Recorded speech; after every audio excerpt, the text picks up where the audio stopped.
I was sitting up front, I didn't see all the hands, but that's what he said, is that hands went up and that you're here to do that. If that is not your main objective, this probably is not your meeting, okay? If it is your objective, then we're here to try to paint the vision, as Jeff said, where there is no vision, the people perish.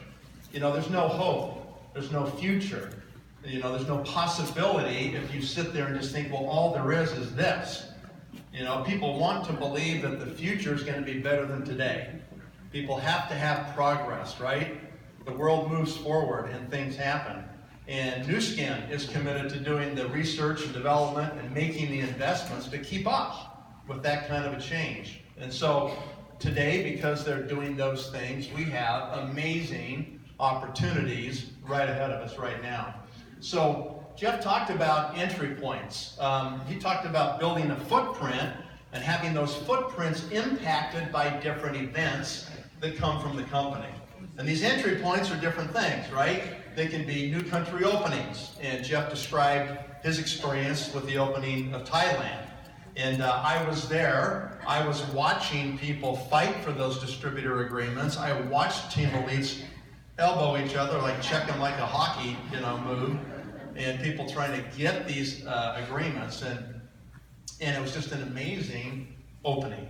And there was lots of work, lots of meetings, lots of people, lots of talking, lots of people who didn't do anything in the end. But I can tell you right now that Jeff's a virtual $20 million earner in the next month or two here, largely because probably half of that perhaps from that particular effort. And it's amazing to see what can happen. New product launches.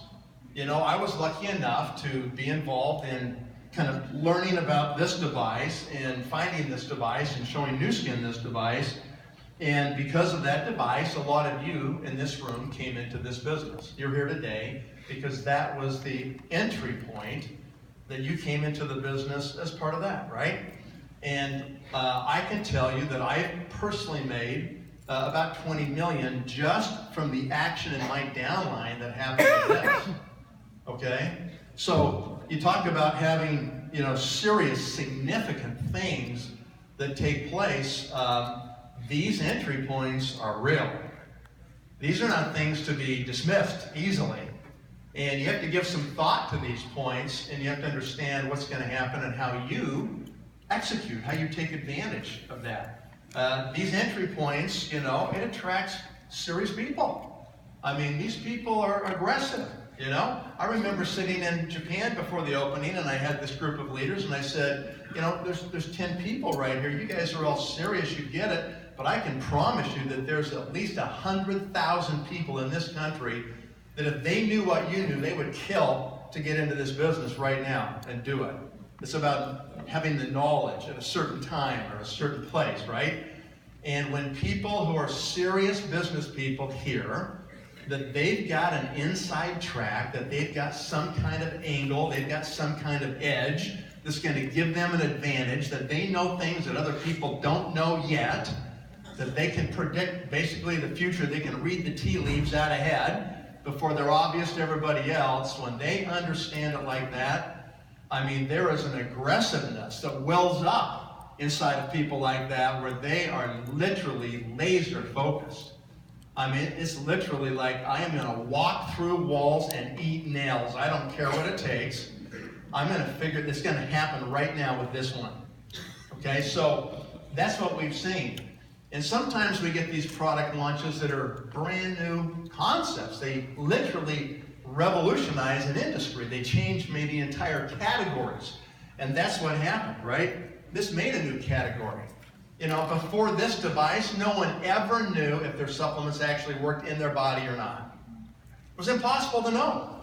And because of that device, in 30 seconds, people can know. That's still got tons of power in it, right? I mean, this is the single best story we ever had in this company. We were able to get the worldwide exclusive rights to those patents from the people who made the inventions, made the breakthroughs. And we were able to roll that out around the world, 20,000 scanners, 20 million plus scans, the largest nutritional database in the world and counting. And, all of a sudden youth shows up and this baby just lights up again, doesn't it? Because all of a sudden people are getting higher scan scores than they ever got before with Ageloc Youth. So all of a sudden these things like work together and it continues to run. We continue to make money from the efforts we did to launch that device into our organizations, our footprint, as Jeff Mack refers to it, okay? So that's been a great story. This was exclusive to Nu Skin. And then along came the galvanic spa, now facial spa. We didn't get the patents. We got licenses for the patents on this, but the people who invented it still own the intellectual property. And yet this device has taken off, and between this and body spa, we're talking well more than 2 million devices, right, that have been manufactured, sold, and put in people's hands to use. What was the advantage of this over this? This did not go into everybody's house, okay? It went into maybe executive groups. This went into everybody's house. That was better. That was more broad distribution. That was bigger impact of the technology, right? So that's been phenomenal. Jeff said a moment ago, this is what the scanner wanted to be, right? The power of this is that it also goes into everybody's house. And it might go in there twice, okay? I mean, if men like me, who've never been consistent like Charlie, with skincare, all of a sudden have it, it becomes a big deal. I'm going to tell you a little more about that as we get going in the presentation. But this device is better than this device. Why? Because this is like an every 2 or 3 or 4 day, regime that does not create the consistent habit. You got to do stuff every day for 21 days to make a habit. And so we just didn't have the program in place that perhaps could have driven as much volume with the facial spa as we have today with this. All right? So let's jump into the presentation. That's just a little bit of an introduction about category builders. And I'll close this slide by saying this. If you're as old as me, which most of you aren't, and if you've been around in this business like me, which most of you haven't, you'll remember back in the beginning when we would stand on stage and we would take Dracar Noir and we would light it on fire. And we'd take Lancome and we'd light it on fire, right on the stage. Then we'd take our products and we'd put a flame on them and they would not light on fire. And we'd say to the audience, why do you want to make your face flammable? Okay? Why do you want to do that? And it had a really powerful effect on people. They went home and started reading their labels. And what did the labels say? Mineral oil, beeswax, paraffin, isopropyl alcohol, all this garbage that people used to do 30 years ago. They'd spend all their money on beautiful models and great advertising, beautiful magazines, the best spots in all the department stores, all the promotion, and their product ingredients were junk. It was all this pure hype. Use our garbage, you look like these beautiful women. And that's the way it was. And we exposed that. And Nu Skin's slogan was, all of the good and none of the bad. That was our slogan, right? And that, at that point in time, made a whole new category. It changed the industry, and Nu Skin took off, right? People got the difference. It wasn't that hard to use humectants and NAPCA and hyaluronic acid and these humectants that would actually change the way your skin felt and attract moisture in your skin instead of trying to seal yourself up in a plastic bag where you can't breathe, right? So that was the story at the time. Okay, well, over the last 30 years, guess what our competitors have done? They've had to respond to our spanking of them, right? And they've had to actually come up with products that are better products. Well, all of a sudden now, this changes the category again in a really significant way.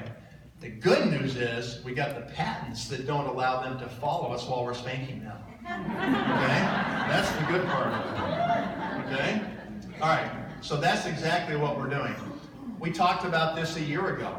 And, I stood on a stage about a year ago and said, Keurig Green Mountain Coffee is a pretty cool thing. People came up with this idea. We're going to put a premium brewer in people's houses. We're going to have these disposable K-cups, and it's the razor and the blade, it's the Gillette model, right? And so they would sell these brewers, put them in people's houses, and not just a few, like a lot of brewers, okay?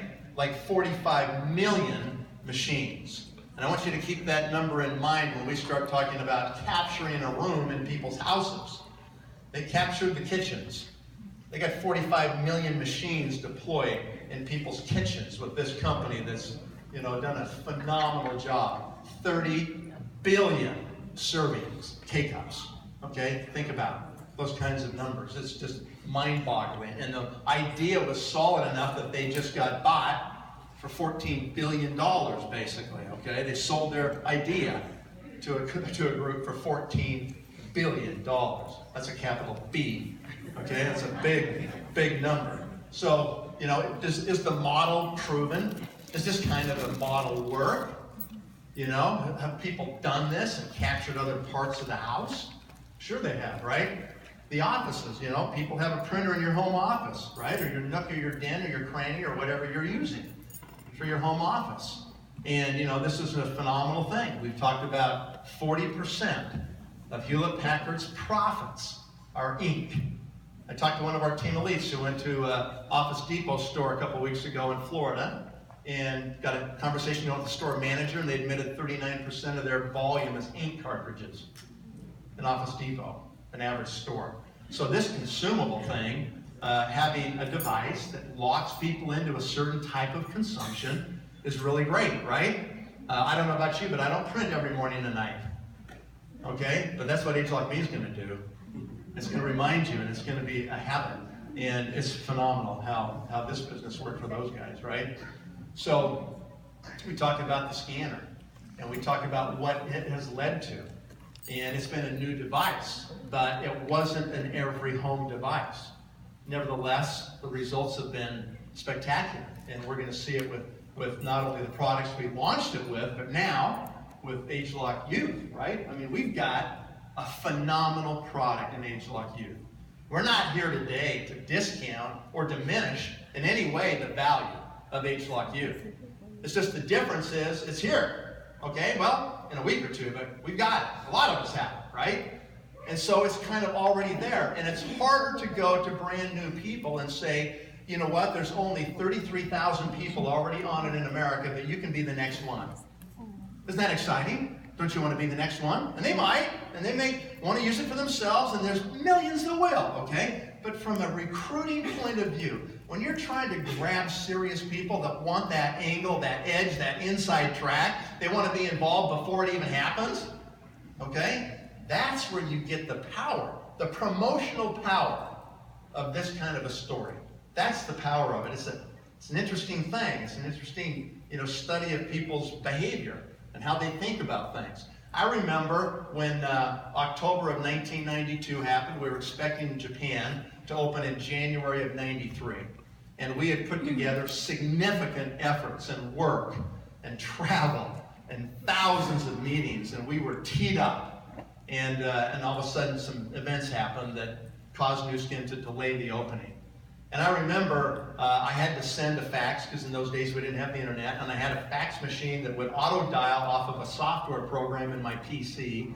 And I remember writing this letter to all these contacts that we'd built up in Japan and saying, I'm sorry, but we've had to cancel one of our events, and the opening is going to be delayed. And I remember my finger hanging over the enter button on my keyboard going, I hate to press this, but I do not want to send this fax after all this work to all these people, right? And I did it, and I went to bed, and I got back down there at 7 in the morning. And that's in the days when your fax machines just have rolls of paper. The entire roll was run out on the floor.